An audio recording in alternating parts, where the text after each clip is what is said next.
Washington. So, Shannon, how much of a shot do you give the Cowboys to win the NFC East? Very little, because the ball is still in Washington's hand. They're still dribbling it. And I know Ron Rivera is praying. After what he's gone through, he believes he has a very strong, devout faith, but he's hoping and praying that Alex Smith-Calf is going to be okay. Because I think he's seen enough to realize that Dwayne Haskins is not his answer. And if Dwayne Haskins is the answer, you're asking the wrong questions. How you throw the ball 55 times and don't have 300 yards is unbeknownst to me. And considering that the Giants did a number on Seattle, and it just seemed like, no matter how great your defense is, Skip, you can only play defense so many times. Like it's kind of like when we're going to talk about the Jalen Hurts. It's kind of an effect, Skip. We go out there drive after drive, and then you three and out, you three and out, you three and out. I mean, you beat me down, bro. You demoralizing me. You can't give me one first down. You can't give me anything to show that we got a chance in this ball game. And as bad as they played, the defense hung around and made a play, and they still had a chance, and they came up empty-handed.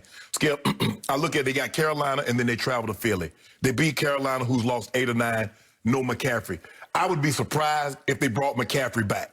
It doesn't make any sense. You're out of it, and why risk him for the last 2 games? So I'm going to be surprised. Matt Rule continues to say not ruling him out. Right. Yeah, okay. I think that's because he wants teams to prepare for him, knowing that he's not going to bring him back. Yep. So with that being said, I believe it's Washington's division to lose or win, however you want to phrase it, Skip. But I believe it's theirs. Win one game, that's all they have to do. They have to lose out, Cowboys have to win out in order to have any chance at this division. And I believe I believe the Washington football team will win whenever they play, Saturday or Sunday. But they'll beat the Carolina Panthers, and they'll win. Give the Cowboys credit. Just goes to show you how bad this division is that you still have a chance to win the division, and you got 5 wins. So that just goes to show you just how pathetic the NFC East is. Or it might be the worst division one year in the history of the NFL. But give them credit. Yesterday, they played to beat a bad team. Now, Skip, before I turn it over to you, Kyle Shanahan has done an unbelievable job. John Lynch has done a great job of accumulating talent. I believe they're going to be there. They got extensions. They're going to be there. But that training staff, when you have this many knee injuries, you have this many hamstring injuries, Skip, is something going on with the way you're training these players. Because I've never seen anything like this before. Now, I played 14 years. You've covered it. And for guys to go out, I mean, every running back can only come back for 1 game, and he has another lower leg injury again. So there's something that's going on biometrically, mechanically, or how you're training them, or how the nutrition, something is going on that Kyle and the upper management need to look at to say what's going on here to cause us to have this many guys on IR and this many guys hurt week after week after week. Give the Cowboys credit. Their defense was very opportunistic, but Mullins is a turnover machine.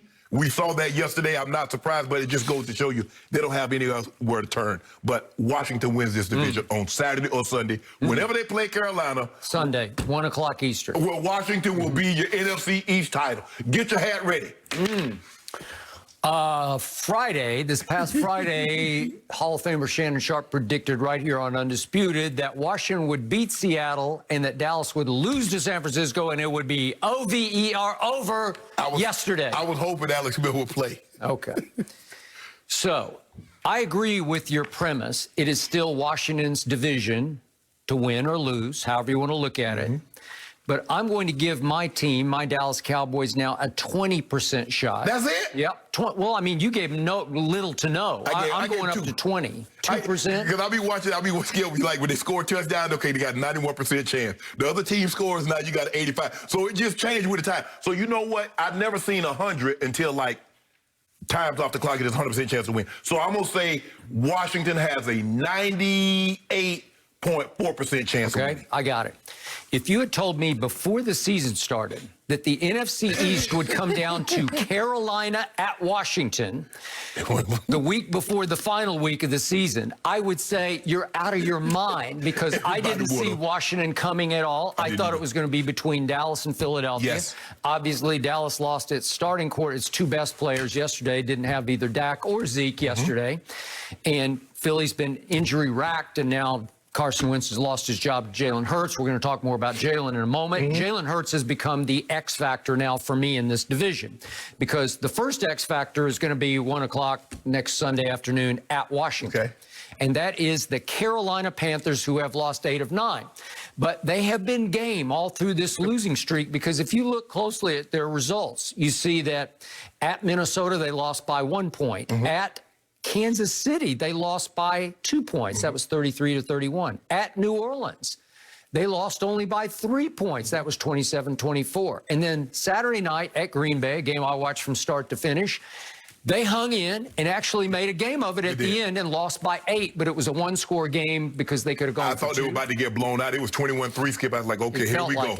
And for the record, believe it or not, after Aaron Rodgers basically campaigned for MVP last week. You go. No, seriously, he was campaigning. Yeah, be nice, because, boy, in 2016, I didn't even get a sniff. He did get a sniff. Okay, so he's campaigning last week. Too cool. He's sitting back. You can almost see him sipping his fingers of tequila. And he goes out in the second half against the Carolina Panthers at Lambeau on a Saturday night, single solo stage game. And he threw for a grand total of 44 yards in the second half and got sacked 3 times by a team that you say can't rush the passer. I hate to say that. Okay, The can't rush the passer, and Aaron got sacked 3 times. And at least the Panthers showed me some fight.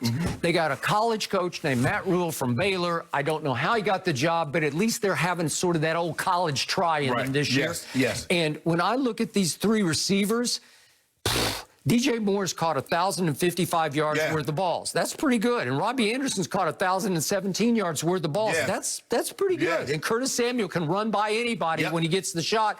And he has 627 yards receiving. So you have 3 receivers who can do damage.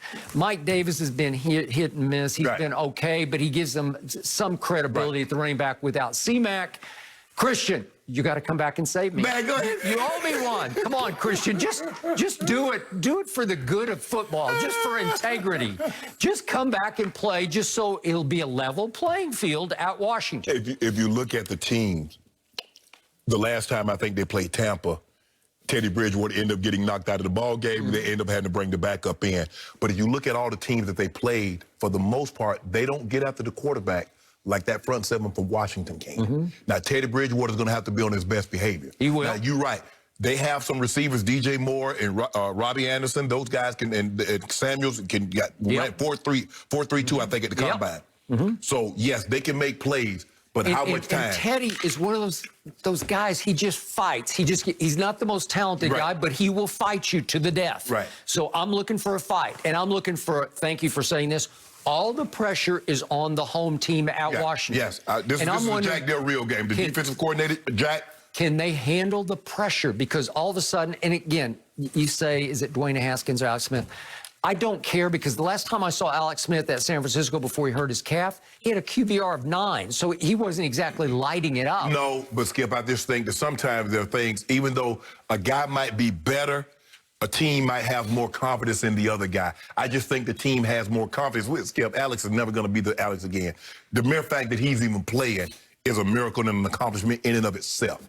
With that withstanding, I just feel that the team has more confidence that they can get the job done with him under center, under Dwayne Haskins. Now, they might not have a choice. Because, like I said, Skip, it ain't like it's not a whole lot of lower leg down there. You talk about his calf. I agree. Okay. Now, back to my team. Again, you know how much I love me some Jalen Hurts. We're going to talk about him in a moment. He's the X factor. He plays at Jerry World. Oh, y'all got come on, Jalen Hurts. That's my guy. That's my guy, Jay Hurts, baby. But that's the late afternoon game, so they're going to know the outcome. So the pressure could shift completely onto the Cowboys. If somehow Carolina pulls off the upset of the year, if somehow they're already all of a sudden in a position to tie Washington at the top, and obviously they have no tiebreaker with Washington because Washington absolutely humiliated and annihilated them both times. Just absolutely, love it. Just bushwhack, shell-shocked. Yeah, that's what happened. Okay, so given that, late afternoon versus Jalen Hurts, you want to talk about my emotions mix, because I'm going to have a hard time rooting against Jalen Hurts, but my team has won 2 straight games. And for my team, which for a while looked like maybe the worst team ever, especially on defense, especially against the run, this is a huge achievement late in the year to actually win 2 straight games. Because if you look at what happened yesterday, Kyle Shanahan can really dial up the plays. So what did he do, Mr. Sharp? He did. He put up 458 yards of offense at Jerry World. Yes. My team only had 291. Let that sink in. Yeah, think about this. They ran 81 plays to my team's 58 plays. Time of possession was 35 minutes to 25 minutes in favor of San Francisco. Yes. The 49ers did run. Mostert got hurt later in the second half, but they did run for 150 to my team's 87 with no Zeke and just Tony Pollard, right? Yep. And guess what? My team scored 41 points. How did my team do that? 4 turnovers. 4 turnovers, and the real score of that game was 4-0. Yes. Because my team did not turn it over. Yeah. And right away, my team, I'm not saying they forced these first 2 turnovers, but at least they benefited from 2 quick turnovers, if we could see those quickly. This is like the story of the year for me, is that my team actually benefited from a punt fumble. He fumbled, and we recovered it and immediately took it right home for 7-0. Yeah. And then here we go again, sack fumble, your man, turnover machine, Nate. And Nick Mullins.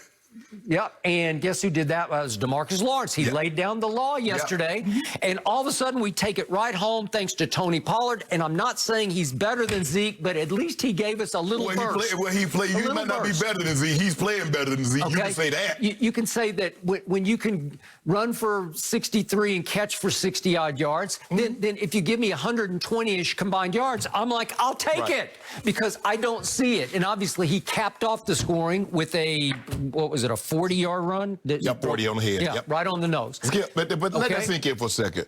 I mean,